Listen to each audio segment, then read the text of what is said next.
अस्सलामुअलैकुम, welcome my YouTube channel.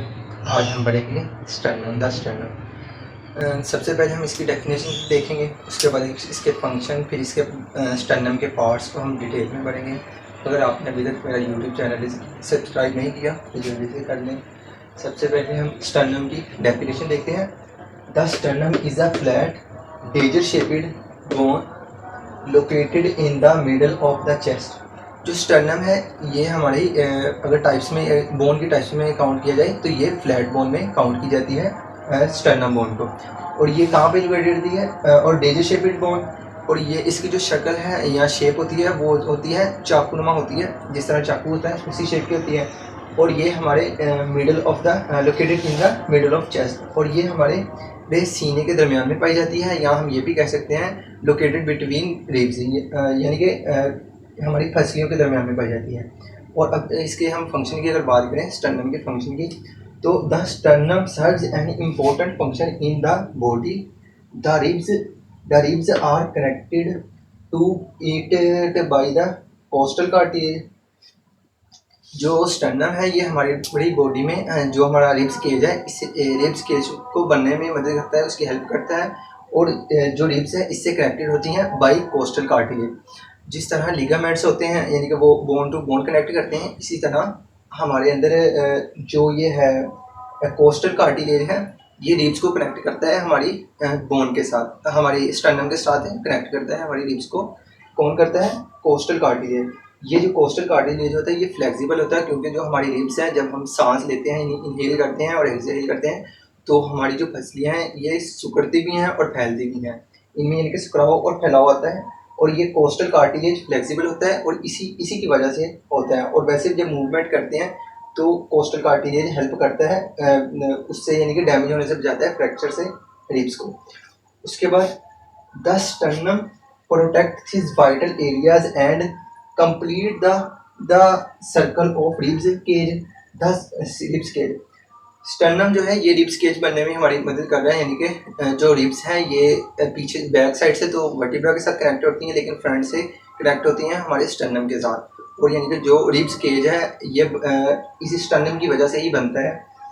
उसके बाद the sternum forms the ribs cage that protects the heart, lungs and the major blood vessels from damage. जो हमारा sternum है ये cage की शक्ल में आकर क्या करता है, हमारे वाइटल ऑर्गन्स की वाइटल ऑर्गन्स को प्रोटेक्शन प्रोवाइड करता है। जिस तरह हमारी लंग्स हैं, उसके बाद हमारा हार्ट इसी में आ जाता है, इसको भी प्रोटेक्शन प्रोवाइड करता है। और उसके बाद बहुत सी हमारी ब्लड वेसल्स हैं जो यानी कि रिब्स केज के अंदर ही होती हैं। उन तमाम चीज़ों को हमारा ये स्टर्नम प्रोटेक्शन प्रोवाइड करता है, किसमें? रिब्स केज में। उसके बाद अगर हम स्टर्नम के पार्ट्स की बात करें तो इसके टोटल 3 पार्ट्स होते हैं। पार्ट्स ऑफ स्टर्नम, जो सबसे पहला पार्ट है वो है मेनोब्रियम।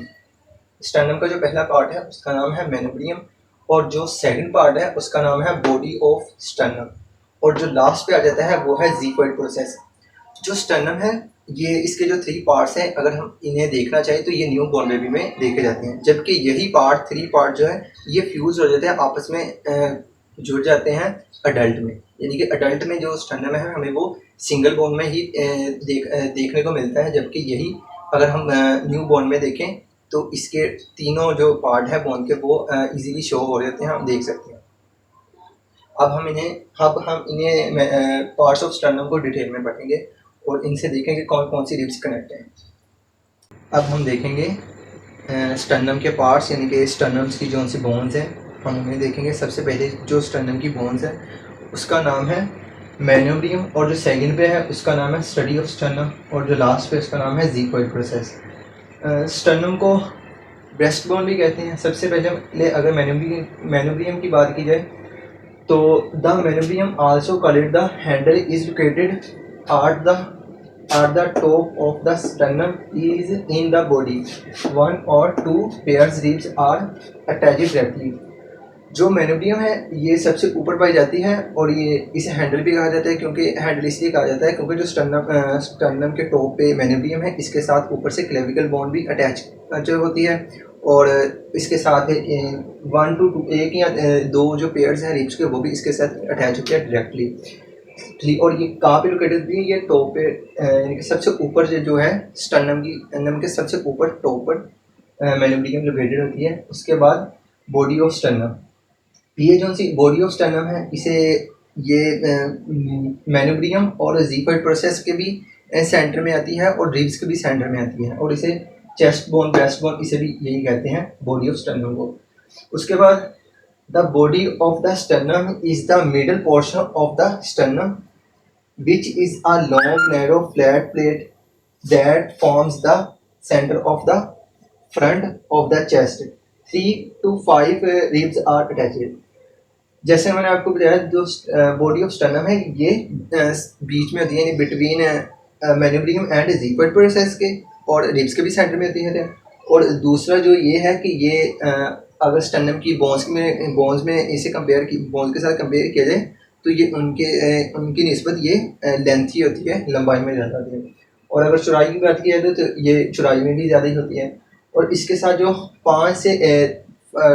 3 to 5 जो सी रिब्स हैं वो इसके साथ अटैच होती है, और वो भी डायरेक्टली अटैच होती हैं।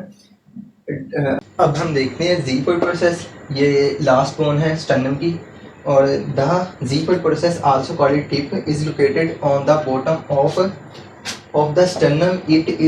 It is often cartilage but does become bony in later years. जो जीफर्ड प्रोसेस है ये स्टर्नम की सबसे लास्ट नीचे होती है, बॉटम पे, यानी कि नीचे होती है बोन, और इसके साथ ना ही कोई रिब्स अटैच होती हैं, ये जस्ट अटैच होती है किसके साथ, बॉडी ऑफ स्टर्नम के साथ। और ये अगर इनके साथ कंपेयर किया जाए तो जो जीफर्ड प्रोसेस बोन है ये सबसे छोटी बोन है और ये कार्टिलेज बोन होती है।